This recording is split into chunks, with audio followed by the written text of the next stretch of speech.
I mean, we saw what happened when there was more interconnectivity with communications over the internet. What the internet did for communications, I think Bitcoin and Lightning can do for monetary financial services. So today is June 3rd, 2023. It's 9:14 a.m. Charlie, we're a huge fan. Happy to have you on the show again, brother. Welcome on. How has your May been? How are you doing today? Hey, good morning, guys. May's been insane. It's funny because last time I was on this in February was one of the first times I was talking about this publicly. I've been talking about it in my own little internal channels, the chaos of what is now called the Ordicord, the Ordinals Discord. And basically since then, all I have done is wake up, work on Ordinals and Ordinals related things, and then go to sleep, and then travel, go to conferences, talk about Ordinals, build things related to Ordinals. So, long story short, to tie a loop on that, I now have joined Luxor Mining, the second largest North American mining pool, and we are building their site Ordinal Hub, as well as a lot of other interesting integrations into a company like that. So, I still mine Bitcoin. We're still actually commissioning a site as we speak. The thing is that my focus is now on Ordinals, and I cannot tell you how exciting that after a decade of being in Bitcoin, it feels the freshest it's ever been, and I feel like I'm learning about it with fresh eyes. So yeah. That's really cool. I'm excited for you, Charlie. You're such an interesting guy, just in general, and so happy to have you on the podcast. Before we get into some of those topics we were getting into, we had a conversation just the other day, and you said a couple things that I thought were really interesting that'll kind of help us, add some context to a couple things Griff said earlier and help lead us into the conversation. You said you've onboarded, I think, 2,200 or 2,100 people into Bitcoin, set up full nodes for them the past few months. That's awesome. Hit on that piece for a second as far as new users coming on to the network. Yeah, so I'm actually just talking about full nodes, and it's not just me, but it's me and a team of what I would call volunteers who hang out a lot in the months of February and March, where we would hang out in these chat groups because there were no resources available to talk and educate people how to do this. And we would just explain this shit to people all day, from how do you install and run a full node on whatever computer or device you have, how then do you run the Ordinals client or the Ord client on top of that, and then how do you kind of use it to actually make inscriptions. The thing is, the way Casey designed how you make inscriptions is that you needed to run a full node in order to do that. And so this has created an incredible incentive where we've seen the node count of how many people running Bitcoin nodes there are increase by 15% over the past four months. Wow. This is a non-trivial amount, and I would say it is singularly attributable to Ordinals and inscriptions. And of that, so that's also just reachable nodes. If we include it to Tor, we could probably say it's more like, it may be like 30% more. Wow. And I would say me and the handful of friends who I want to name, but I can't. We are probably responsible for half of that. So it is wild. I have spent a decade trying to teach people about Bitcoin, and in a weekend, I onboarded more people to running full nodes than I had in my entire career. So wow, that's really cool. And then the other piece here that you added that I thought was really interesting, and something that we'll definitely get into as we get into the topics, is previously these types of projects have been built on other chains in let's just call them other destinations, other places that these things have been built, whereas now they're being built directly in and on Bitcoin. And previously, if and when those things crashed, they crashed into nothing because they were built on nothing, right? Now, because it's being built in and on Bitcoin, if and when these things cave in, and also to access and utilize, you have to buy Bitcoin. You have to interact directly with the Bitcoin network, which ultimately brings more people to Bitcoin. And you had mentioned this being one of the biggest onboarding events that you think you've ever seen. Is that true? And what's your thought on that? If you'd asked me 2 months ago, I would have said maybe. I think so. It's certainly huge. Having a little bit of opportunity to look back on it, it definitely is. I don't think I've ever seen anything quite like this. Outside of just a secular bull market and bull trend, that you can attribute to more people buying Bitcoin because they want to buy because the price is going up. If we want to define a specific event in Bitcoin's life, this is the biggest one. I don't think it's really even close. Wow. It's hard to describe how many new people who would have never bought Bitcoin otherwise, or I don't think would have bought Bitcoin anytime soon, have been buying it. And they're buying it for reasons which we never could have predicted. Look at like what a lot of the Ethereum network is and what everybody's investing on Ethereum, which is NFTs. Even the Ethereum people could not have predicted NFTs as one of the dominant onboarding trends to their blockchain last cycle. In the same way, and now this is like core to like when people talk about the pathway that Ethereum grows, they invariably integrate NFTs into that. In the same way, this type of thing, which is analogous to NFTs, at least on the short term, is one of the greatest onboarding events in Bitcoin we've ever seen. I think that is just the tip of the iceberg here. And I think NFTs doesn't really capture what's going on. I think this says NFTs are inferior and are a shadow of what they really should be. And inscriptions are the true manifestation of this. And so what we're seeing is that I think there's really, I do think there's value in other blockchains, but I don't really like, I'm just really glad that I don't think I have to pay attention to that anymore. I can focus on Bitcoin now because what we've always said, which is everything will collapse onto Bitcoin. I think this is like the first real experience of that at scale where these things are collapsing onto Bitcoin. And it's weird because it always could have. Nothing changed. Nothing on the Bitcoin protocol changed. Simply new ideas and fresh eyes on Bitcoin. And that is kind of what the message I want to say, which is we have said Bitcoin should ossify. Bitcoin should Bitcoin's strength is in its immutability and its unchanging nature. And I want to say that is one of the things which we're discovering actually underpins a lot of the where we can extend further and we can extrapolate further. You wanted to talk about Bitcoin improvements and everything, which then will help allow me some add personality to this idea of ossification and bring some nuance to it. But I'm just glad that after 5 to 6 years, I can stop paying attention to Ethereum and Solana and Cardano and Tezos because all of the interesting things happening on those blockchains now happen on Bitcoin.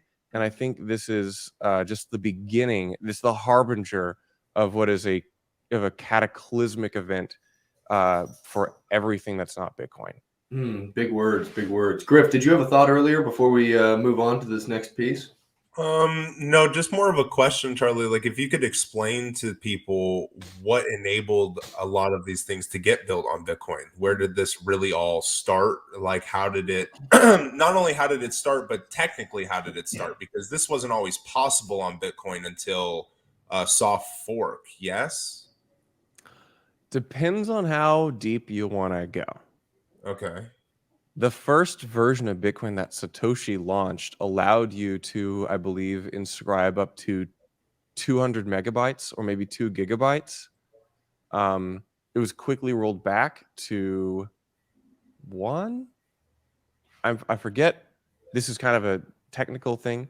And then we fought and we had an issue. We had a disagreement in 2014 on Bitcoin being information or money, the op return wards, color coins, and then the kind of emergence of the counterparty protocol. Then we had the block size wars where we debated the size of a Bitcoin block.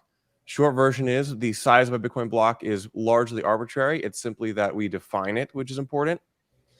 And then we had SegWit, which is the segregated witness, which allows us to segregate what is called the witness data of a transaction and then put more stuff into it if we want. And then we had an expansion of the amount of witness data that we could kind of interlink together with the Taproot upgrade in 2021. And the idea of ordinals, or the numbering of satoshis, as it connects to tracking ownership of this witness data, allows us to say, well, we've always been able to put stuff in the witness data. It's kind of a question, it's a kind of more of a philosophical question of why we never really did. But now that we can, and we have this very easy low-hanging fruit of product market fit with NFT analogs that are inscriptions, people want to start doing it. And so what has happened is, since 2017, pre-Taproot, we've been able to do all this stuff, but we've just never really done it before. And so inscriptions, ordinals kind of open Pandora's box for people saying, oh, Bitcoin has 4 megabytes of block space every 10 minutes. This is valuable. Information itself is valuable. Why don't we start putting stuff in there? And on the short timeline, we see this, and people say it is the ordinals which change everything. I think it's ordinals which simply open up the mind space and get people's mind ideas flowing. And now we can start putting things into Bitcoin that we've always been able to, but never really chosen to. This is going to be a subject of debate, but I think we've ironed out and settled on some of the guardrails, which is block size, which is very important. So now we can define and skirmish about what goes in this block. And I think this is going to be unbelievably transformative. And it's going to be very unbelievably transformative for block producers themselves, like pools or miners. This is why I see a lot of opportunity to build stuff with Luxor, because I'm close to the production of the actual blocks. Beautiful. You mentioned Griff. That's a great question there, because I think that there's some changes that happen in the protocol and or the way that we read and operate with the protocol. Let's go through, because this is a conversation Griff and I were having earlier this week that we never really came to agreement on. And I think maybe it's a little bit of lack of knowledge, maybe on both of our sides on the technical end, and maybe you could help fill in some gaps. But the process of changing the protocol, the process of soft forking, hard forking, and I want to refer directly to BIP, BIP, however people communicate about this. It's the Bitcoin Improvement Protocol. I want to talk through a little bit of the process, and kind of laying out the premise of Griff and I's conversation was, Griff had kind of mentioned the 90% consensus is what has to be achieved to change or to make a change. And my thought was more on the network of it, right? Like any group, any size group can change the protocol, but if you don't bring the network effect with it, then ultimately it becomes just like Bitcoin Cash or Bitcoin Satoshi Vision or whatever, where it just doesn't really have much of a network and never really grows anything. So could you enlighten us a little bit on the process that has to happen for the entire market in a decentralized way to come to consensus on changing the protocol? There is not a straightforward answer to this. Okay. And this is going to be a subject of debate. And I and people I trust as really smart have actually been very critical of this very mechanism here. But we have this idea of rough consensus, which is an ambiguous term, which kind of gets us close. So we have the consensus on the Bitcoin protocol, and that is just whatever the majority of the nodes consider to be the rules of Bitcoin. A block is submitted by a pool or a miner, and it's propagated to all the nodes. And if the nodes add it to the blockchain, they say this counts, then it's added to the blockchain. That blockchain is sent and verified and cross-referenced by everybody, and that's what consensus is. We're discovering a lot about the specifics about what Bitcoin consensus really is as we now push the boundaries of things that are going on Bitcoin. But how does this consensus morph? How does something new or a new line of code get added to Bitcoin? This is a spicy rabbit hole. So there is a GitHub repo called Bitcoin Core, and it's governed by a handful of people, actually specifically 2 people. And this is where I start to sound like a Bitcoin Cash person, actually, because the criticism of Bitcoin Core is in its governance. And anyone is free to submit what's called a Bitcoin Improvement Proposal, or BIP, which says, hey, here's this idea, we should do this. And then people talk about it, and then people argue about it, and then eventually gets merged into the official like core repo. And then Bitcoin nodes can look at that and then download that, update, include the latest BIP, and that gets added to their interpretation of what is Bitcoin, and then consensus emerges from that. And there are people who contain the keys to this, which mean they kind of contain the keys to what can and can't be talked about. This is a strength and a weakness. I think it's more of a weakness lately. And we see that this gets very technical and political, and it's going to be very hard for normal people to understand how this works, because this gets into how development works and how a decentralized protocol morphs and evolves. And if you want to talk about that, I will recommend my close friend and IRL person here in Tulsa, Cypher. He's also here with me at Luxor. So this is the weird and wonky state of how Bitcoin iterates and evolves. And it's also going to be the subject of a lot of debate. The funny thing is I'm going to be talking about stuff here where in a year from now, we're going to go back and we'll be like, oh shit, wow, he was like talking about this thing that is now very controversial. So I really hope my words I hope I'm doing it justice, because a lot of these, I don't know exactly how I'm going to think about them. I just know that it's going to be a subject of debate, and I'm probably going to fall on one side or the other. I think I'm going to fall on this, like, I consider it to be a centralization risk, the way the Bitcoin Core repo is maintained. But if you're clipping that and you're posting it on Twitter in 2024, please talk to me. I would love to talk more about what I currently think. So yeah, Griff, go ahead. What's your thought? Just more again on the technical side of things, because in the past there have been soft forks that obviously a overwhelming majority of the nodes and miners that operated on Bitcoin agreed on, and Taproot and Sedgwick, I believe, are 2 that right off the top of my head. And speedy trial and or what's been like kind of the way to go about it, from my understanding, is all of the miners need to attach a little line of code within about a 3-month span in order for nodes to start validating blocks with that line of code on it, in order for that to be the actual chain that moves forward.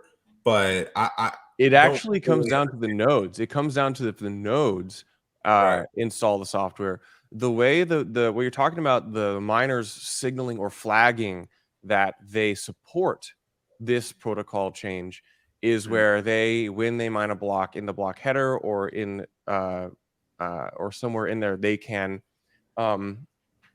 include a public signal that we support Taproot. And when we talk about speedy trial, Taproot was a major kind of overall soft fork upgrade to Bitcoin, or so it was proposed at the time, overwhelmingly supported. But one of the narratives of Taproot was, we all like this, but we need to figure out the best way to implement it and then soft fork. And so the funny thing is, it was very uncontroversial, universally supported, and it's hard to get Bitcoin to change. And so that's why we kind of crowbarred this thing called speedy trial in, because it's like even something that is overwhelmingly popular still is hard to get across the line because of just the way the Bitcoin protocol works and the way Bitcoin Core works. And so this was a way to say, okay, we all agree, everybody just like move in a direction, let's go. And I think as changes to the protocol become more controversial, this conversation gets a lot more nuanced, and I'm glad we got Taproot under our belts.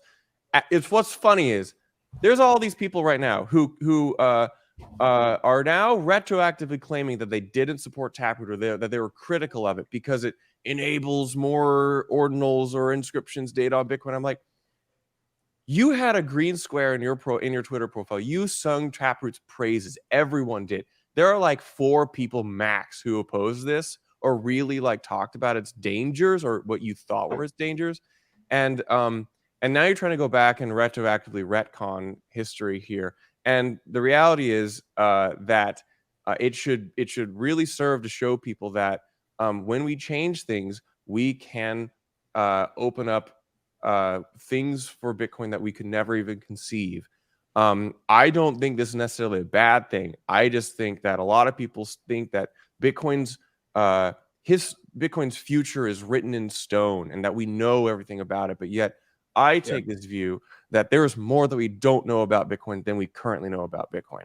And That's actually funny. You said that on the last podcast. Yeah, I consider myself kind of a Bitcoin mystic.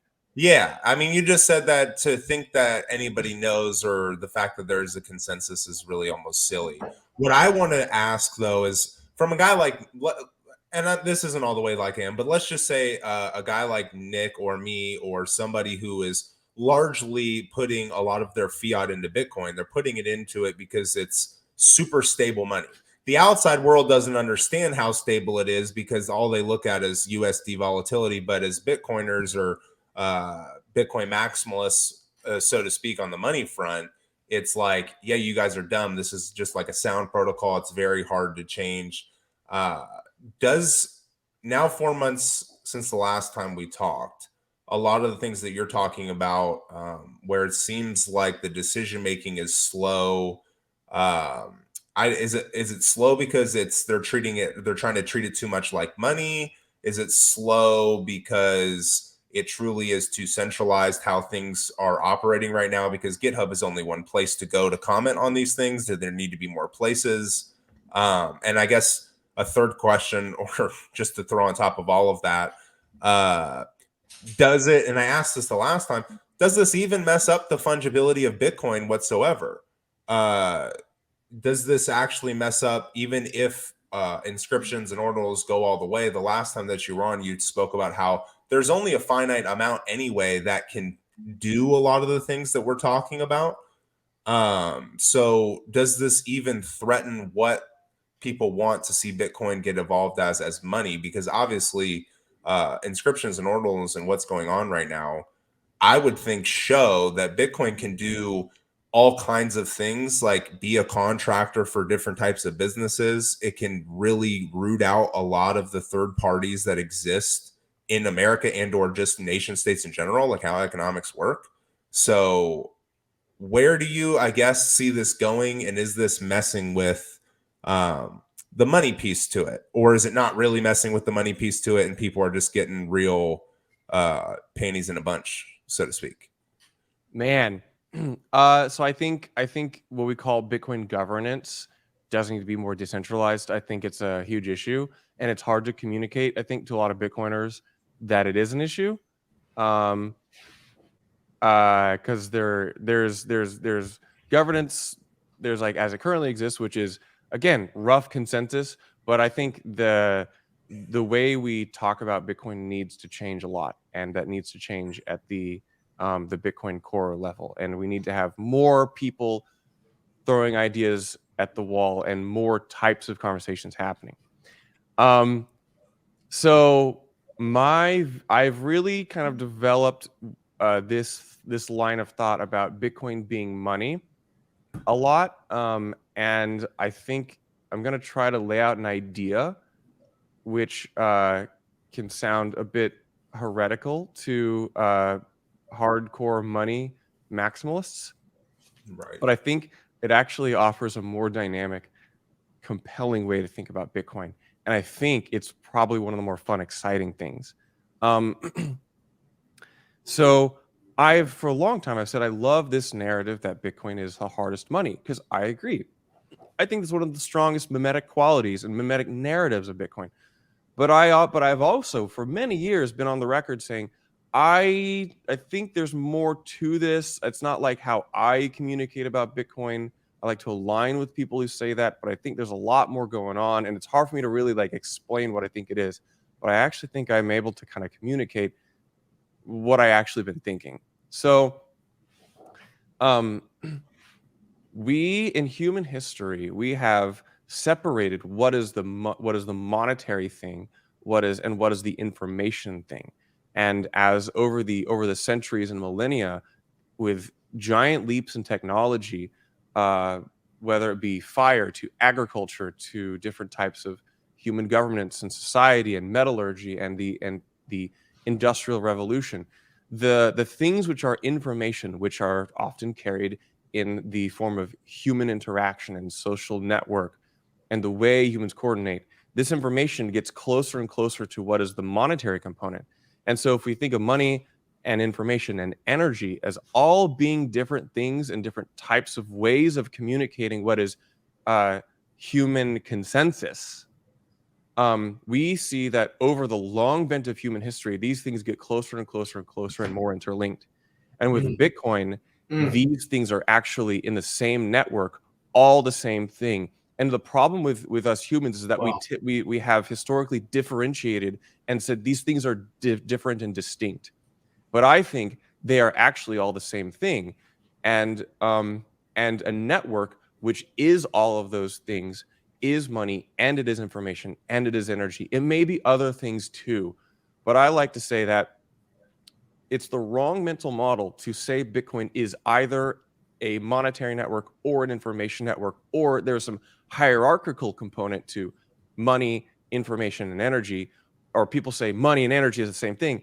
I really want to expand this and say these are all the same thing. Information is money, and therefore Bitcoin is a consensus for these three things, which are energy, money, and information. I think it can be broader than that. But this is why I think the wrong mental model is to think about Bitcoin as it is the hardest money only, and rather it is the hardest and strongest form of human consensus. Money is the way humans arrive at and communicate consensus, and I think it's going to be much more than that. So this is why I look at Bitcoin has this what's called data blob or data availability component to it.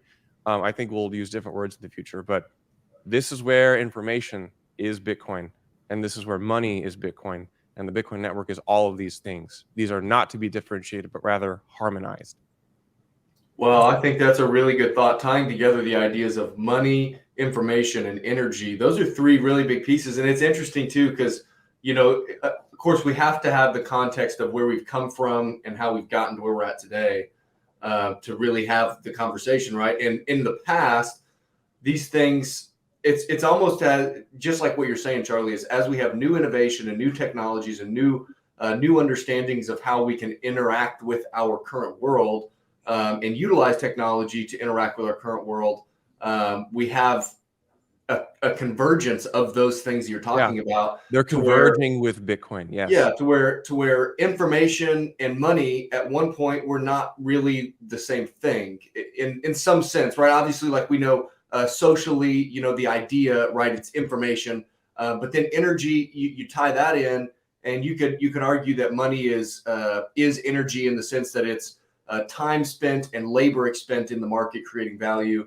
But now with a technology like Bitcoin, those things really do become converged because you're utilizing electric energy that's pumped into the network that validates all of these things, that is the security aspect of it on the mining side. And then the information side, I mean, all of this that actually happens underneath the hood is all code. It's all letters and numbers and certain characters. It's all just code and information that ultimately you can represent as money. And or maybe you could say Bitcoin, the network is not necessarily, it's you really can't pin down what Bitcoin is, but you could add to the list of definitions is that it's almost a consensus of ownership, because yeah, I mean, to say that Bitcoin is money is really boxing Bitcoin into way too small of a box. It's almost or you're boxing money in way too small of a box. Consensus of ownership. all those things, right, Griff? Like, what I would say is that Bitcoin is and Bitcoin's blockchain is it's a clock. This is something which makes a lot of sense. It orders events. And so anything which needs the order, which has the ordering of these events as underpinning its value and mechanism, energy and time are related. Energy and money and time are related, as well as information and time. Anything which is backstopped by the ordering and timing of events is really what Bitcoin is. And I like this. I'm going to use the term convergence now, Nick. That's the word I've been searching for. It's the convergence of those things. And so this one, I think, so when we talk about something very abstract like that and try to then bring it down to, well, okay, how do we put inscriptions on Bitcoin? Should we or shouldn't we? I like to say, I think I'm now of the opinion I strongly believe we should now. It took me a lot longer to really kind of land on one side of the fence, but I think we should. But now, as we start talking about what else do we put on Bitcoin, people will argue that Bitcoin should be designed with money first, and that it shouldn't be information first. And I would say, I think these are the same thing. I think these are not unique or discrete, and they're not mutually exclusive. Rather, in 100 years, we're going to view these as the same thing. Bitcoin is this consensus layer which fades into the background underneath all of human society so that we can go and then build the great future for our children. I was just going to say, so in order for Bitcoin to do that in block space that's already gotten really competitive, obviously not everything can get competed out on Bitcoin's block space. Now, there might need to be, maybe there will be ordinals in the way that we see them now, or these pictures, these NFTs. Sure. I'm pretty sure when the printing press first came out, it was all comic strips as well. I'm pretty sure humans just a lot of like pornography, really. Yeah, I like the internet. Yeah, people are really into what they're into. We are like we are who we are. But what I guess my next question is with all of this stuff that's going on now, Bitcoin, Lightning kind of makes Bitcoin scalable from like a Bitcoin transactions perspective, but nobody was really saying, oh, Lightning can actually transfer information instantaneously with no problems between these channels. With ordinals, maybe these BRC20 tokens, these other things that are coming on, is this what we're going to need in order for Bitcoin to scale outside of money or information? Because not all information is going to be important enough to go, send some UTXOs over the layer 1 Bitcoin chain. I've consolidated my UTXOs recently, majorly, because it makes sense. I heard somebody explain it. It's like, well, would you just carry around a bunch of pennies to go spend your money? It's going to be a lot harder for you to break that off, or it's going to be a lot harder for you to manage. It's going to be a lot harder for you to do this, that, or the other thing. But anyway, obviously something's necessary, because the block space, whether people who view it as perfect money or not perfect money, gold is imperfect. Not whatever you want to view as money. Nothing's really ever going to be perfect. But how do we? I guess, like, obviously keep block space competitive, but also like scale Bitcoin in some of these ways. So it's weird that we're talking about Bitcoin being expensive to transact on again, because and I think maybe this is where a lot of recent Bitcoin maximalists or recent Bitcoin entrants like somehow missed this. But like the result of the block size war was a general realization among a lot of people that Bitcoin's base layer and block space is very valuable, and it will be priced accordingly. I've said for years that sending a Bitcoin transaction in 30 years might be kind of like chartering a tanker, where it is this like very involved, expensive thing which represents incredible value to transact on the most secure base layer. This could be the wrong mental model, but I think it's like good to like talk about, just to say that Bitcoin is undervalued. It is too cheap to use right now. This is something I would say. Even Absolutely. today, I think it's too cheap to use. And so when we talk about Bitcoin scaling, Lightning is very, very cool. It has some shortcomings. And I think a lot of Bitcoin maximalists have tried to say the hand wave and say it's the only way for Bitcoin to scale, and it solves all these things. And it's this miraculous like silver bullet. And it's really good at some things. There are many, many ways with things that people are working on, and I think haven't really gotten a lot of traction because they've not been popular. They've not been the darling child of the narrative. Taro, RGB, sidechains, God forbid I say drive chains again, Fediment, Federations, Mutiny Network, ARC. These are words that you're going to start hearing because what happened 6 months ago was that Pandora's box was opened to now start talking about new, interesting ways of scaling Bitcoin. And we're going to discover that Lightning has strengths and weaknesses, and so do federated networks on Lightning. And then so does, say, this new thing called ARC or RGB, really good Bitcoin, side chains, or what it's called, space chains is another thing. These are interesting ideas, which I feel have just not been explored because the low-hanging fruit for people to make money has been to go do similar things like that and then add a token to it. Mm-hmm. So now your venture capital can have a liquid exit sooner than they would in a normal like kind of investment. And we've seen that turn into this perversion of incentive.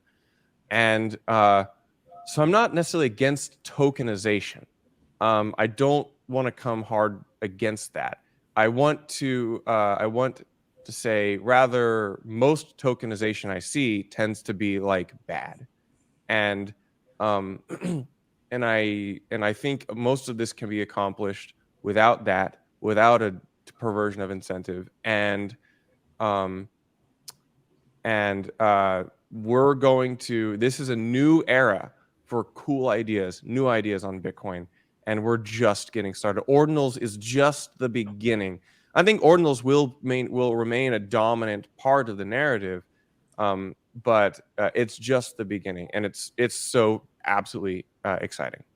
Well, you can almost see ordinals take off like NFTs if we're about to enter another bull run and then potentially sell off like NFTs. But underneath all of the ordinal stuff are all of these things you're talking about that are getting built, because there's a lot of real stuff going on. Because what outside of ordinals do you see coming to an ARC or an RGB or a Mutiny or a Taro? Like, what do you see getting built on there, and what are they going to do in the world, so to speak?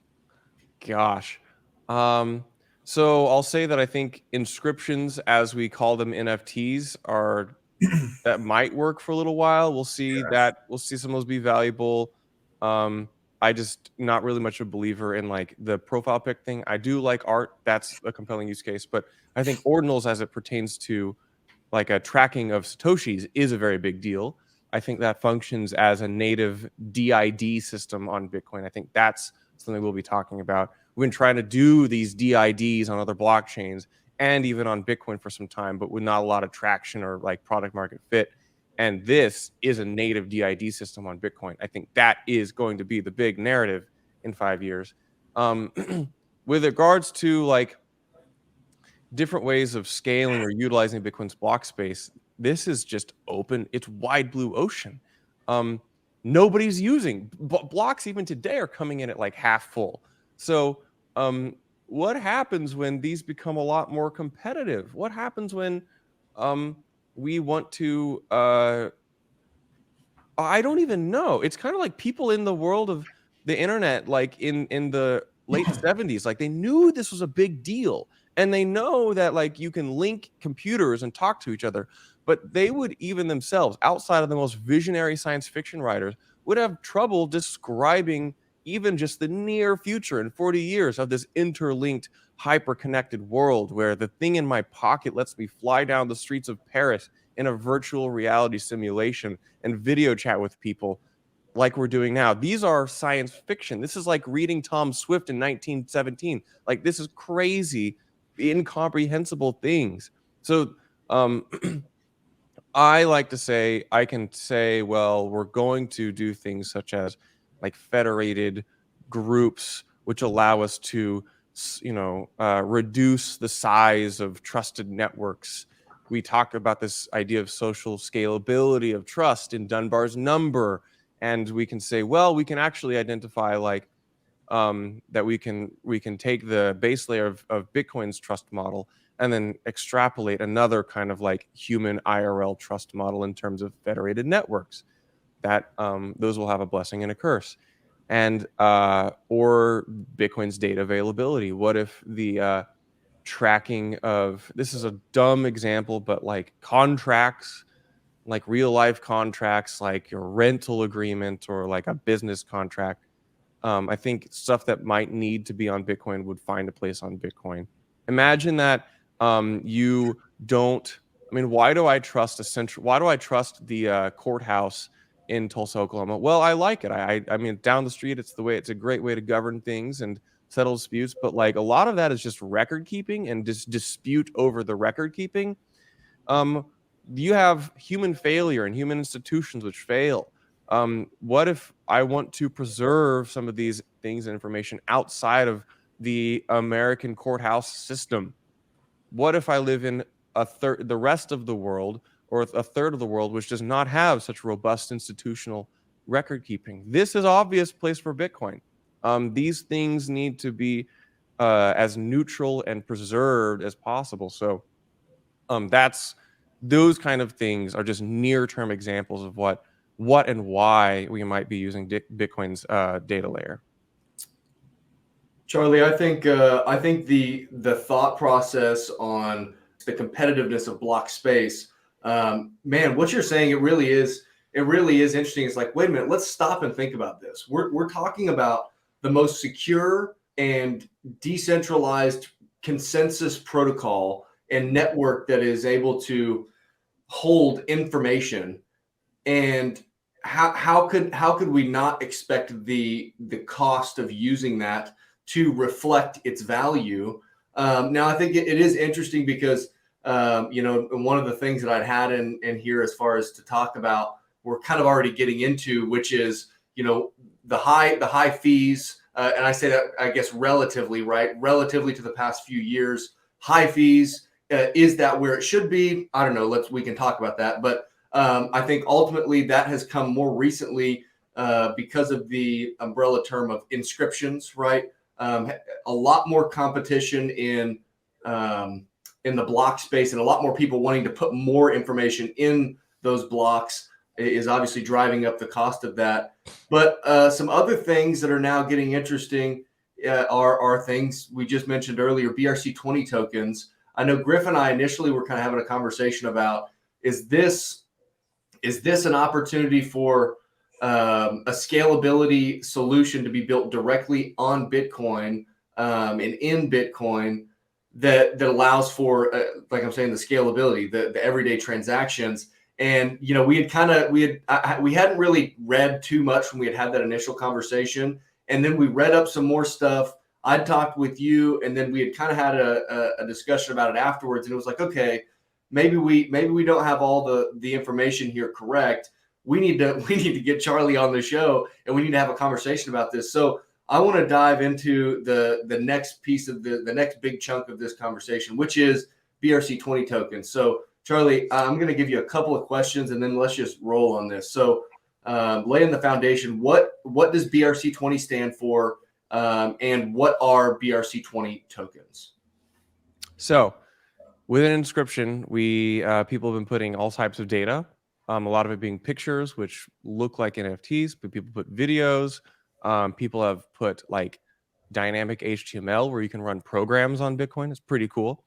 And the way this goes is you create what's called an envelope in the witness data, where you say, here's a line that says what comes next is an inscription, then the inscription data, and then that goes into transaction. Within that, we now have in early March, this guy named Domo proposed, well, I've got this idea for this cool experimental idea where instead of putting like a image or like a video, I'm going to take what's called a JSON file, JSON, which is a kind of a human readable version of text. And we're going to create a system or a standard to now just start creating and tracking fungible tokens on Bitcoin. It's going to act more like a messaging protocol than an actual like balance state update thing. That means that like the JSONs themselves don't actually say this person has this much of this token, but rather this address sends or mints X number of tokens, and then have some third party outside tracker track the state of the balances. And so it's really interesting. I actually wrote about it back in the first week of March, kind of describing what it is. We talked a lot about it on kind of these small like Twitter spaces and Discord groups, and it was interesting. I thought that was going to be the end of it. It created a little bit of high fee environment back in early March, and I wrote about it. And I thought that was probably the end of it because I thought, one, it didn't really have a lot of I didn't really think it was a very compelling thing. I didn't really think people wanted to put fungible tokens on Bitcoin. That's clearly wrong. And then two, it's just a goofy idea. It's I'm showing my cards here, and we were very critical of it back then. It is unbelievably poor design and inefficient and ridiculous to use in a real world setting. However, it's become very, very popular, and that's because like you have a secular meme coin narrative outside of Bitcoin, the Pepe of going on, and then you have that kind of mimetic nature happen to like coincide with BRC20s on Bitcoin, which created a bunch of meme coins in BRC20s. Because it's very easy for normal people who have no idea what's going on to click a few buttons and create a token and then promote it, and it get a ton of market cap, and that's really cool. I actually don't want to like discount that too much, because that's a very powerful adoption mechanism. So I have disclosure spoken a lot with the creator of this protocol. Domo is his name. We are in private chats talking about how we can build interesting things. 2 or 3 months ago, me and Cypher and some other people were like, hey, this is we don't like it, but maybe if somebody wants to work with us, we can help improve the standard of it, maybe make it something more reasonable. Didn't get a lot of traction back then. And then a couple months later, BRC20s blew up, and now we're kind of like, well, maybe we just revisit this again. So we're talking about this. BRC20s can exist without ordinal theory. This is something a lot of people don't know, in that you don't need ordinal theory for BRC20s to exist, at least in how they currently exist, because they're tracked by address and not by ordinal. This is more of a condemnation of the state of indexers, which are absolute fucking dog shit. You can quote me on that. And I think it's a huge issue. But I think it's fun. You had BitGod, who, again, go listen to my interview with BitGod on ordinalhub.com's blog. You have BitGod, going from 0 to 150,000 followers in a couple months and launching the OXBT token, which was one of the largest singular onboarding events of Bitcoin. And it's been absolutely wild. But I will say, let's read through the documentation that Domo himself wrote that I thought everybody would read. And I quote at the top, BRC20 on his Gitbook, read every word if you decide to test, in big bold letters. These will be worthless. Use at your own risk. Quote, this is a fun experimental standard demonstrating that you can create off-chain balance states with inscriptions. It is by no means should be considered the standard for fungibility on Bitcoin with ordinals, as I believe there are almost certainly better design choices and optimization improvements to be made. Specifically, Taro. Quote, Taro is unequivocally a better solution. I I would share this view. However, it has gotten everybody excited about Bitcoin. So I try to like match my criticisms of it with my endorsement of it, because I think people who moralize over whether you should and shouldn't are missing the point. I think a better conversation is over rather what is the best decision, and how can we educate people about these.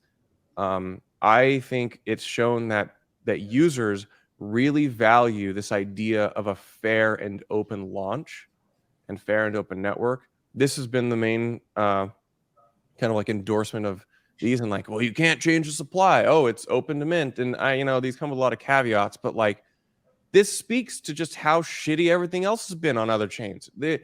Anything you deploy on Ethereum can be an upgradable contract.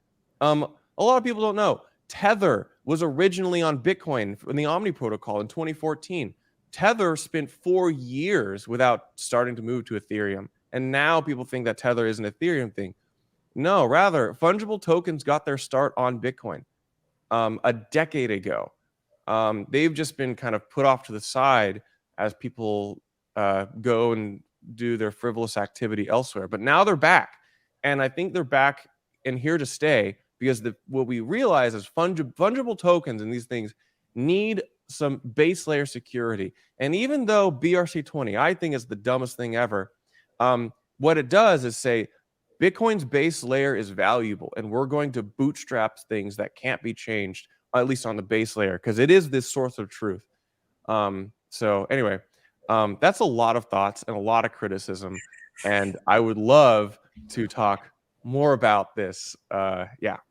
Okay, Charlie, I want to ask something. Griff and I talked about this. I think that those are some interesting thoughts. It's interesting. I'd not read what Domo had written previously, so thank you for sharing that.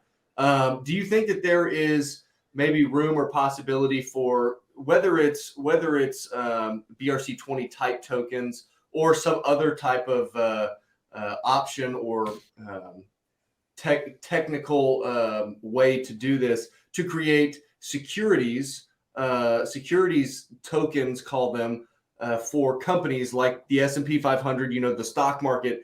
Do you think that there is maybe some type of way where that then gets built on top of Bitcoin? And again, the information is stored in that most secure base layer, which is the Big B network. But something that's built on top of that is able to track who owns equity of a company, for example. 100%. I don't know what it'll look like. I don't know if it'll be on the base layer, but my view is everything that we consider to be any type of information or money will come to reference Bitcoin. It is the black hole thesis. This is why I like the maximalist narrative here, which is everything will come. People say it's all going to come in and accrue to Bitcoin's base layer token. I don't think that's the idea. I don't say everything divided by 21 million. I rather say everything abstracted from Bitcoin. So Bitcoin is the consensus upon which the clock of human society ticks. And if it is some kind of important thing which derives from human consensus, such as the value of equities and things that are equity-like, I just see that anything that relies on something centralized, such as a NASDAQ centralized server mechanism, is going to find itself inferior to Bitcoin's base security. Yeah, that's interesting. I would kind of push back on you on one thought, and kind of more of a question for thought is, because you kind of mentioned that everything divided by 21 million as opposed to everything abstracted from Bitcoin. And you kind of just mentioned it there, like everything at some point will find itself inferior as far as storing value and holding value to the Bitcoin network. Now, we have to make the distinction that Bitcoin is different than owning a stock in a company, right? We're not talking about equity. We're talking about a commodity. We're talking about a thing that has a fixed supply that somebody can own that thing, right? Whereas an equity is, hey, there's this entity and I can buy into the ownership of this equity. It's two completely different things. do you think that there is a monetary premium that is added on top of things like equities, like real estate, like any other type of investment, because there isn't an option to simply store and save anymore? You have to invest. Oh I yeah, would think 100%. that ultimately leads to, oh well, why am I holding equities? I'm holding because right now where people hold equities because it's for retirement. That's their investment for retirement, right? Well, what if I could just put my money here, my value here, and it stores and accrues value and gains purchasing power over time due to the scarce nature of it? Why would people? Now, again, different investing theses, and you can own and you should own different things for different reasons. But doesn't that ultimately lend to the idea of everything divided by 21 million as opposed to abstracted from Bitcoin? We were talking about the same thing with different timelines. Okay. So I strongly agree with the Preston Pysh narrative of or whatever, that Bitcoin will discover a monetary premium, and it will be this way until we reach such a point as what we might call hyper Bitcoinization. I don't know what that'll look like, or if we'll even use that term. I think we will see Bitcoin have this monetary premium for many years. But what happens after we reach that point? This is when this is when the rest of how the world is structured and valued can actually discover what it should be valued as. And because when the money stops being distorted, then we can actually discover what the true value of these things are. Because in the short term, for the next maybe 20 years, you want to hold Bitcoin. But money isn't the end. Money is this kind of tool that we've used to develop, to communicate, like, human consensus and value and things that we do. It's not the end goal. We want the things that it allows us to do. That's where the monetary premium should exist. In a world where Bitcoin is this base layer. So I think in 50 years, this idea, everything abstracted from Bitcoin, makes a lot of sense. In the short 10, maybe 20-year timeline, it is the black hole, everything divided by 21 million. So that's Yeah, I think the timeline is an important note there that you add. I Yeah. just I think Fidelity was quoted recently in saying like Bitcoin by 2038 would be worth something like $1 billion a Bitcoin or $10 billion a Bitcoin, something like that. And it was something like $10 a sat. And I'm only saying this because my next question kind of is BRC20, in that, are they direct IOUs, so to speak, of each UTXO in Bitcoin? Just because we brought up the example earlier about government, right? And how we would like to do things on a base layer of information, but how much Bitcoin are people going to be willing to pay to move some piece of information on that layer one chain? Like how valuable is it going to be if it's so competitive? I'm imagining that only really important transactions or things are going to move, I guess, to like the layer one, so to speak. So can something like a Taro or a BRC20 or a lot of the other ones you mentioned, are we going to be able to kind of use those side chains or use those networks, so to speak, to handle that part? And are we going to know that it's one-to-one, information, money to money, however you want to look at it, Bitcoin to Bitcoin? Is it going to be like a one-to-one? That's a hard thing to answer. Yeah. They're really, when we talk about fungible tokens, I think it's still kind of like that's going to be a term we use, just for the 2020s, which is in this interim period where we need to like connect the legacy money system and this monetary network of the future. Like, we need to figure out how to have these like fungible type tokens. I think if we think in more in terms of just fungible assets, this makes a lot more sense. Yeah. Where token is a narrow term and asset is a more encompassing term for tokens and other things, and I don't know what those are. I think, yeah, I think we will be doing that, whether it's BRC20 or something like Taro, Right. which actually is now called TAPS. I shouldn't be saying Taro. It's called TAPS. It's a whole legal dispute thing. But then there's other stuff like discrete log contracts, which is a conversation I've been having, which I can't even begin to get into. But like shit like this is very, very cool and interesting, and it will have varying degrees of security because it cannot be Bitcoin's base layer of security. It can be extrapolations of that, and they can have varying degrees of security with trade-offs and different purposes and different design mechanisms. And this is kind of like, let's roll the clock back 50 years. I'm not worried that the government's going to come and invade my home because I live in the most secure nation in the world. I live in the USA, and we have an economic powerhouse. We have a robust legal system. We have, quote, good people running the country. I'm not worried that the country's going to collapse. So then you can go and build your business and then build those trust relationships within the security of a nation state like the US. This is kind of like a good mental model for Bitcoin, where Bitcoin is this very trusted network. We can go to bat for this, and now we can go build the things and take the more strategic, like known trust relationships within that. And because like my friend and I, who we have a business contract, like I trust him a lot. I know him. We've known each other for say 10 years. But if we come to dispute, we can go dispute that in the robust legal system of the United States. Yeah. Similar analogy with Bitcoin. You can take these federated side chains and take strategic trust bets and use those things and create more value and really do things. But when those come to dispute, you can dispute them back on the base layer. What is the truth? What is the source of truth? This is, I think, the analogy we'll be talking about. So it doesn't mean it's less. The further we get from Bitcoin is less trusted. It just means it's a different type of trust, and they are interlinked. Yeah, well, I think it's really interesting because a lot of people love the history of money, and there has never been a money is a nation state like we're talking about, is information. It's everything.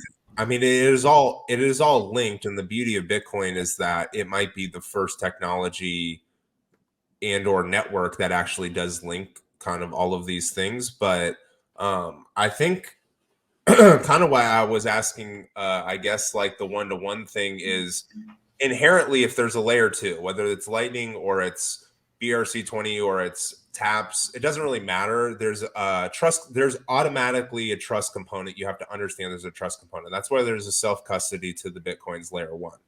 But in that, now we can scale it. Do you kind of view, I guess, like these layer 2s as we're building the internet in Bitcoin kind of is country? Now there are legitimate like internet companies or digital companies or companies starting to be built with an economic backing or a network backing that is independent of all countries, really. Other than that, there is a physical world. You have to deal with the jurisdiction you are in.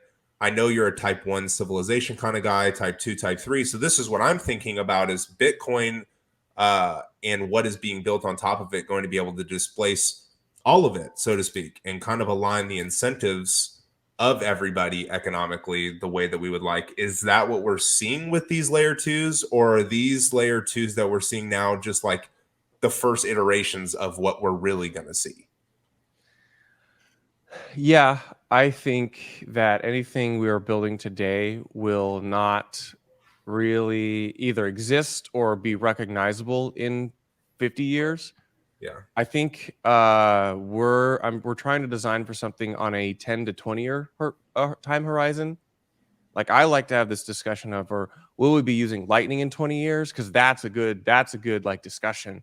And I don't know. I think we'll probably still be able to use it, and it'll probably be good. But like this space changes fast, and it's about to start changing really fast. Griff, you talked about you talked about like governance outside of a nation state. organizations. One might call those decentralized organizations, where we get this term DAO, decentralized autonomous organization, which is a broad, non-specific term. I've always thought this was a great thing to like think about, where we are going to, and if you, it's like Balaji's network state analogy. I think that is very, very much our future. And we have these organizations and coordination mechanisms which use Bitcoin's base layer to then achieve consensus and social consensus of things outside of nation states. That's the strength. I don't know if we'll ever do away with nation states. I don't know if we ever should, but we certainly should have the option to do other things. And this is that other thing. We're separating money, not only money though, but information as well from government. And I don't know if that's what it's like intended, I guess, to do. Nobody really knows. There's no consensus on Bitcoin. But my next question to you is, so do you think Bitcoin in a way is competing with the calendar then? Is Bitcoin competing with time itself, so to speak? Like, are we actually looping in that as well? Because if this is a good question. Well, just because if you build all of these companies on top of Bitcoin and they're relatively fungible, meaning that, yeah, there's some that shit out like FTX, okay, or Lightning, or there's a Lightning channel that lied to everybody and they said they had a lot of your Bitcoin and then, Strike didn't have any of it. You can't get any of your, oh God, well, then a Lightning company would be bad. That's going to happen. But Bitcoin itself does not care. Bitcoin is rolling. I mean, like at this point, we can feel pretty comfortable it's rolling. So is, I guess, like the block number going to be a better use of everybody's reference point for time, for a calendar, just how you schedule things? Because why would we? One thing I think that stops a lot of economic activity or talent, so to speak, just being talent. Talent always has to worry about so many social constructs, and calendar and time and all of these things are one of them. If we could just make it one thing, maybe Albert Einstein could have invented a few more things, you know what I mean? Or maybe somebody who comes in can do more because the constructs are kind of silly. So do you think that if we are successful with these layer twos, does that kind of enable Bitcoin's base layer to be almost even more all encompassing than just money? Yes. You're talking about block time, which this is integral to the maximalist narrative and my own. I think this makes a lot of sense.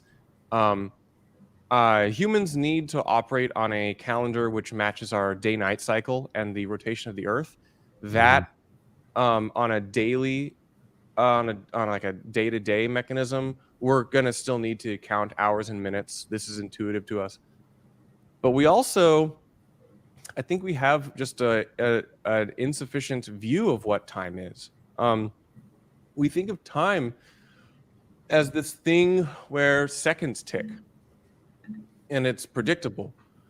But really, if we think about time simply as just this kind of linear forward movement, this is where block time is time. And I've, in the past 6 months, really kind of come to live by block time. I have postponed meetings because a block didn't roll in when I needed it to. I and Cypher stare at the mempool all day, and we count blocks. And it is this very weird, surrealist existence where some days I am more in tune with the timing of Bitcoin blocks than I am my own calendar. This is a really weird state to be in, and it's only because I'm watching the Bitcoin blockchain very closely.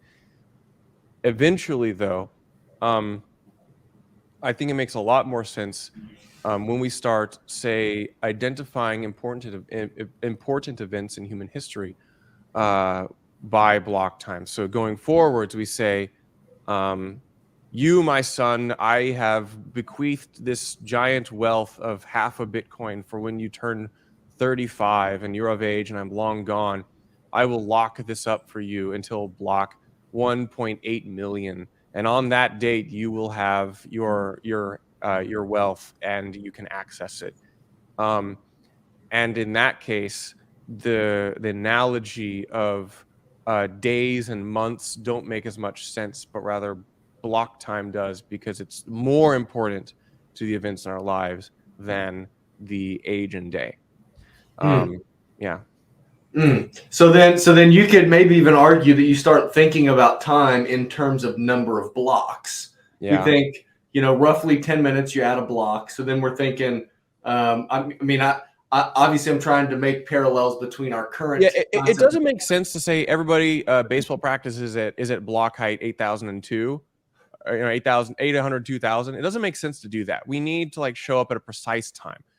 When we're talking about like precise time and like how we schedule things in our daily lives, we're gonna have to use the time system we currently do. It's just, this is again a narrow view of time. We take a very, very broad human society level of time, then we begin to look at blocks, and that's where the timing makes a lot more sense. We will perhaps say block time as it relates to the ordering of events makes a lot more sense, as opposed to the timing of us coordinating events as far as So you're saying more on a generational scale then. Generational scale. Yeah. Which I guess is really kind of a Bitcoin thing anyways, is to think about it's, kind of the time preference idea, but more so thinking about with this this new technology, we're able to think in terms of longer time horizons and longer time scales due to the ability to, I guess, store the value that we produce that we have to use to live and create the future.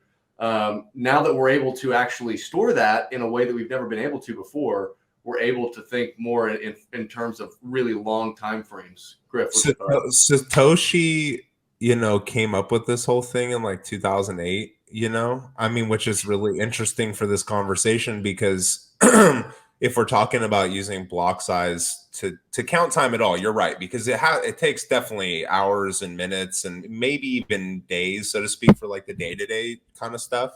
But he created it in 2008, and if time is money, they really destroyed what money is in 2008. Like they waved the white flag on what we're doing today, and they were like, if you knew anything about investing or you were really in the weeds like back then, you're like, okay, so you guys are just going to let us buy whatever, and you're going to give it to us at what? At 0%? That is literally saying money doesn't matter anymore. We don't care. Whatever happens after this is pretty much just like damage control. And honestly, since then, obviously there was a little bit of happiness, but now we're not very happy and things aren't going very well for the money, and therefore time being spent is not good. So like Satoshi coming up with, I don't know, a solution to like, now we don't do years, we do block time, because it's like, well, we were counting years because the people who were in charge probably preferred years. Like that was what they wanted to do. But I think Bitcoiners would definitely rather keep a record of when something actually happened, because it's available. That's the whole point of a public blockchain, is so that everybody, should they want to verify. This leads me into my next question, though, for you, Charlie. Yeah. You've been onboarding a lot of these people to nodes. Now, what's going to need to happen here? Are we going to need computers that can be in your home, that can do more data storage without it not being just like my HP right here? Are we going to need to form communities around massive nodes, that can hold all of this? Or are a lot of these block size isn't going to increase no matter what?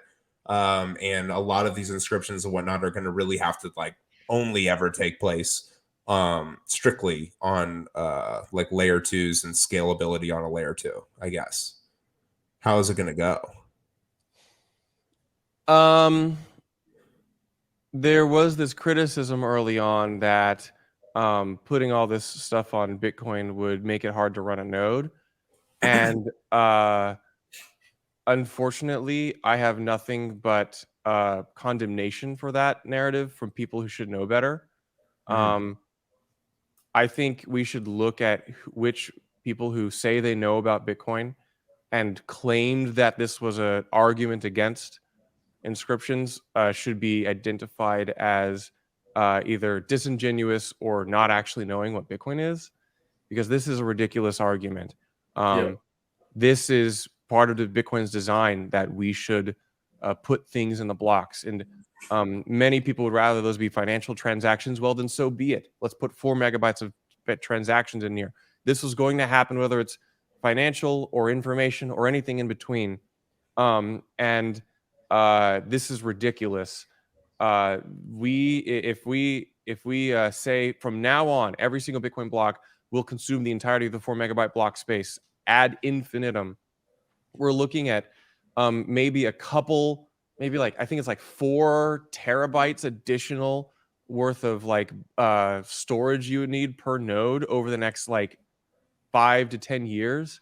This is something which is accessible for everyone, no matter how much money you have. I mean, okay, well, maybe not for people who make like $2 a day, but like it will be feasible for like most people to do this without really any expense, and this stuff will get cheaper and cheaper, and it doesn't really change anything. This is like the most accessible thing from just even like the poor, poverty-stricken world. Maybe a family runs a node and broadcasts from it, and it costs $300 today. It'll cost lower in the future. It is. That's kind of what you're saying. You're saying it's dumb because data storage and computing power and things like that are going to get so much better that even by the time, maybe if it becomes a bit of an issue for nodes, it's like, okay, we'll probably have a solution anyway. Like, I'll we're probably go on record saying that it will never be an issue, and it cannot be an issue. And people who have an issue with it, who criticize it being an issue today, have no idea what Bitcoin is. Well, I think it's kind of similar to, you know, all the utilities and stuff that we have in our homes today that we did not have 100 years ago. I mean, think about, now a dishwasher becomes like a necessity. You know, clothes washer and dryer becomes a necessity. Think about the router that you run for the Wi-Fi in your house, the TV. It's like those things absolutely have a cost, but it's not a hindrance to completing what you want to complete using those things. This is not buying a house. This is not having a vacation estate. This is not something which requires a lot of tinkering. These are things which are only going to become more cheap, and they're already and only going to increasingly become consumer products, which are cheap and accessible by people who don't even have very much money. And they're going to have so many options. They already have many options. They're going to have even more options to like get access to nodes by proxy, either in their home or through services which are like get them really close to kind of running a node. I mean, like, sorry, that's a particular like hill that I really want to die on. That like, this is how Bitcoin's designed. We literally fought the block size war over this, and this is like over half a decade old now, where we know that this is not an issue. This is actually this is the end state of the small blocker mindset. So, yeah. Well, Griff, do you have any additional thoughts before I kind of wrap up this sucker with one last thought that I've got? I took a lot of notes. I'm gonna have to like re-listen to it because I find it so interesting. The thing, even for me, that's been boring about Bitcoin since getting into it is that how's Bitcoin going to get in the real world outside of podcasting? And right now, technically, decentralizing the art industry a little bit. Like, how else is it going to get out there? And honestly, after this conversation, I do think that there are a lot of people working on it because I think there's a lot of economic incentive involved in becoming the first. Lightning is trying to achieve it, but I think there's a lot of competition for it, and it makes me happy that there are things competing for it. Because I think, honestly, at the end of the day, I hope that we have multiple Lightning quote-unquote providers out there or different platforms to use my Bitcoin. Because the Bitcoin that I have, I'm just telling you, is going to be one of those inactive wallets for a while because I'm just going to wait until I move that energy, besides consolidating them. But I have a lot of thoughts. But Charlie, just thanks for coming on because obviously this is something, it's incredibly nuanced. Bitcoin's incredibly nuanced. And I think what a lot of this has also done is opened up discussion between me and Nick where we're arguing, well, there's been a speedy trial and well, there's been this and well, there's been that. And well, like Bitcoin, like somebody would only need to do like this to perform a service attack and get 51%. And like, it's just reopening a lot of conversations that I think reinforce Bitcoin just keeps ticking. You know, you can think what you want, but I was like, this is not going to stop Bitcoin from tick-tocking along. And if anything, people are putting a lot of economic incentive or capital into projects that they're just trying to push Bitcoin forward. I mean, in the same way that America wanted to move forward in the early 1900s when they put the Federal Reserve together. They did that because they felt like that was the best thing they could do with money at the time to start getting things to go boom. And I think the thing about Bitcoin is it's the strongest base layer money to ever exist. So people can build all the things that they want, but it's not going to really affect that base layer. I think if I can add some color, I've been very critical of Bitcoin maximalists. I try not to I try not to dwell on it too much. I've never really called myself a Bitcoin maximalist for a while, but I think this will be a great growth period for us to identify strong ideas from maximalism, which like do hold true. Dollar cost average, you cannot go wrong with that. Self-custody and autonomy as values, those are good. TikTok next block, that is like a very good idea. I don't like have fun staying poor. I think this is a bad effect of Bitcoin maximalism. I don't like this toxic we hate other blockchains mentality. I don't like that. But I do like this stay humble, stack sats. That is an incredible, powerful thing. So I think we'll begin to like identify if we are open-minded and try to like think how do I want Bitcoin to look? And I think we'll identify those things as good and some other things as bad. This is how Bitcoin goes. Bear markets are for destroying old mental models and for phoenixes to rise out of ashes. And this is the phoenix that's coming out of the past bull cycle. Charlie, it's beautiful words. Great, always great to have you on. Such a fun guest to have on to explore new ideas. Kind of taking some words out of your mouth from previous interviews. For us, I think it's interesting to talk about things that are around the Bitcoin area that maybe aren't exactly Bitcoin because it's all connected in some way, shape, or form. So I think that is cool. I think, Griff and I are advocates for Bitcoin and the things you talked about a second ago. Dollar cost average, stay humble and stack sats, self-custody your Bitcoin. These are great adages that we need to continue on with. And then I want to finish up with one thought that we kind of talked about in the very beginning here, and that is that all of this is now being built directly on and in Bitcoin, like it never has been before. And I got to say that, man, that's a big bull signal for Bitcoin with a big B and Bitcoin with a little b. I think that's really exciting. I'm excited to see, what this turns out to look like. Maybe over the next 6 months, over the next, couple of years, what this was really going to be, only time will tell. I'm excited about that. But Charlie, it's always a pleasure having you on, man. We're excited about it. And we'll see you. We'll see you again sometime soon here, but peace, guys. See ya. Griff, what a cool conversation. I know that we obviously had our own conversation earlier this week about a couple of those topics, and we've been thinking about it for a little while. So I thought it was a super cool conversation. Do you have any concluding thoughts for the people? Just kind of, no, my mind's a little bit blown. I think it's really cool.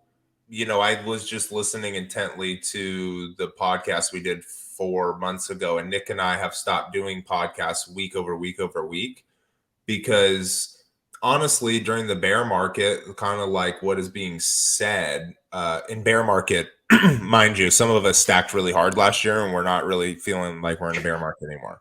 But aside from that, yeah, it's been like a little, it's been a little sideways. It's been a little, everybody knows that Lightning or something on a layer 2 needs to work out. People are understanding of this. Absolutely. Bitcoiners are understanding of this. And we're tired of the FTXs and the cryptos and the Ethereums and these, like Charlie said, that tokenize outside of Bitcoin's blockchain. we're tired of it because then I got to go explain to my parents or my grandparents or whoever is trying to get into Bitcoin. Oh, but there's all these other ones. Yeah, they're scams. Well, then I sound like I'm selling snake oil to them, even though I'm not trying to sell them shit. I don't care. Don't buy the Bitcoin then. I don't care. But what I'm saying is I think that this is actually, there's still going to be a lot of turmoil. It's a small network, so to speak, on a large scale. But it's exciting because as somebody who is like essentially a shareholder or a citizen, so to speak, in the Bitcoin network, I have a lot of my economic value saved right now up in that network. This is really exciting. It gets me inspired to try to go learn more. And I will go learn more and more and more and more. But it's like, not only do I need to learn more, maybe it's time to start trying things. Maybe I need to start running a node. Maybe it's time to start building business on Bitcoin. Maybe it's really plausible. So it's pretty exciting. Yeah. I think it's going to be really cool. But yeah, that was probably my favorite episode we've done in a long time. Yeah, I thought it was really good. Guys, if you are not watching us, we do have video on Spotify and YouTube. I believe this is going to be video posted to Twitter as well. Come check us out down here on Twitter. It's at Nyc and Griff Show. That's spelled out just how the show is. Come check us out on Twitter. Yeah, we will see you guys coming in later this month. Today is June 3rd here. So we will do another monthly episode towards the end of this month, maybe beginning of July. You guys stay humble, stack sats, self-custody your Bitcoin, and we'll see you next month.